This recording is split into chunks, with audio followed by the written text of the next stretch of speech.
విజయవాడలో షూట్ చేస్తున్నాము. మేము ఒక 300, 400 క్రూ వెళ్ళి షూట్ చేస్తున్నాము. రోజు పవన్ సారు కరెక్ట్‌గా 8:00 వచ్చేస్తారు. అండ్ ఆయన బిజీ షెడ్యూల్‌లో మేమందరూ వెయిట్ చేస్తున్నామని కరెక్ట్‌గా టైంకి ఫినిష్ చేసి వెళ్ళిపోతారు. ఒకరోజు షూటింగు మేమందరూ వెయిటింగ్. నాకు ఫోను స్విచ్ ఆఫ్‌లో ఉంటది సెట్‌లో ఉంటే. 8:30 అయింది, 9 అయింది, 9:30 సార్ రాలేదు, 10 అయింది. సరే అందరూ వెయిటింగ్. నేను సార్‌ని వెళ్ళి కెమెరాలో చూసి సార్ షాట్ రెడీ అన్నాను. ఒక 2 మినిట్స్‌లో వచ్చేసారు. వచ్చి మేము అనుకున్నంత వర్క్ కంప్లీట్ చేసి వెళ్ళిపోయారు. వెళ్ళిపోయిన తర్వాత నేను మొబైల్ ఆన్ చేస్తే నాకు తెలిసింది ఏంటంటే, ఆ రోజు సార్ షూటింగ్‌కి రాకముందు ఎందుకు డిలే అంటే, కనకదుర్గమ్మ గుడికెళ్ళి 400 స్టెప్స్‌ని లైక్ పూజ చేసి వా బొట్లు పెట్టి పూజ చేసి వాష్ చేసి ప్రే చేసుకొని వచ్చి, అదే వచ్చే దారిలో కొంతమంది పెటిషన్లు తీసుకొస్తే కొంతమందికి వాళ్ళకి హెల్ప్ చేసి, అదంతా వచ్చి అప్పుడే కెమెరాలో దిగారు. ఒక్క 1 మినిట్ అలా టైర్డ్‌గా వాళ్ళ ఓపిక లేకుండా నేనెళ్ళి పిలిచాను.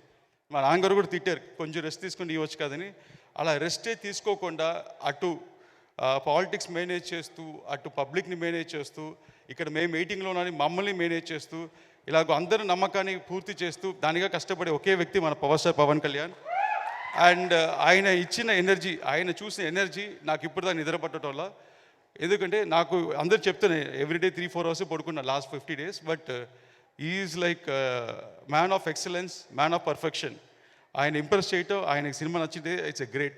So I feel very proud. ఇంత పెద్ద రెస్పాన్సిబిలిటీ నాకు సార్ అందించిన దానికి. ఐఎమ్ స్టిల్ వర్కింగ్ హార్డ్ ఆయన సాటిస్ఫాక్షన్ కోసం.